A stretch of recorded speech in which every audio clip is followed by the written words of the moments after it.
चाकण औद्योगिक क्षेत्रातील रस्त्यांची झालेली दुरावस्था आणि वाहतूक कोंडी सोडवण्यासाठी राज्याचे उपमुख्यमंत्री एकनाथ शिंदे आज चाकण दौऱ्यावरती आहे। आपण सध्या आहे हे तळेगाव चाकण या मार्गावरती।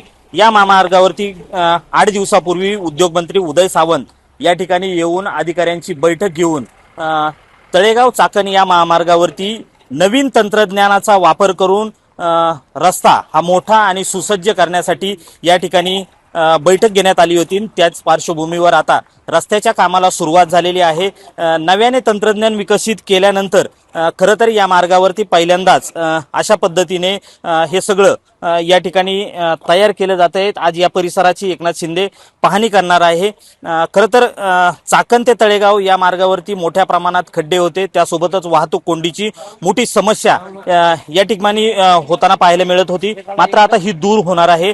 पीडब्ल्यूडीचे इंजिनियर आपल्यासोबत आहेत। सर, काय तंत्रज्ञान वापरलं जात आहे आणि कशा पद्धतीने ही सगळी कामं होणार आहेत? हे प्रिकास्ट M60 ग्रेडचे कॉन्क्रीटचे पॅनल आहेत की सर्वसाधारणपणे 2.5 बाय 3.5 बाय सर्वसाधारणपणे 250 mm थिकनेस आहेत। M60 ग्रेड असल्यामुळे हे प्रचंड ताकदीचे कॉन्क्रीटचे पॅनल्स आहेत।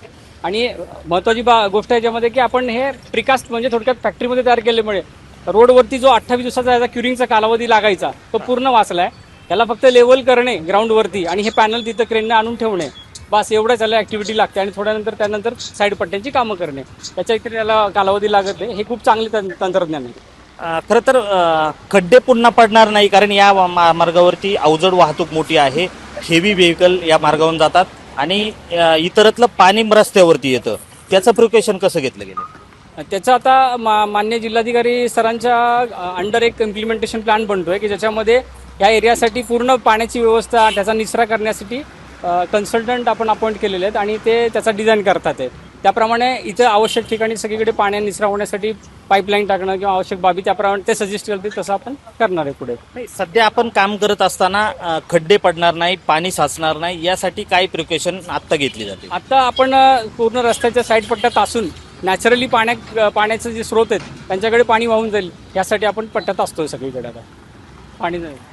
नक्कीच नवीन तंत्रज्ञानाचा वापर केला जातोय। त्यासोबतच या ठिकाणी रस्त्यावरती येणारं पाणी थांबवण्यासाठी ही वेगळी उपाययोजना या ठिकाणी केली जाते। त्यामुळं आज या संपूर्ण परिसराची राज्याचे उपमुख्यमंत्री एकनाथ शिंदे पाहणी करणार आहे।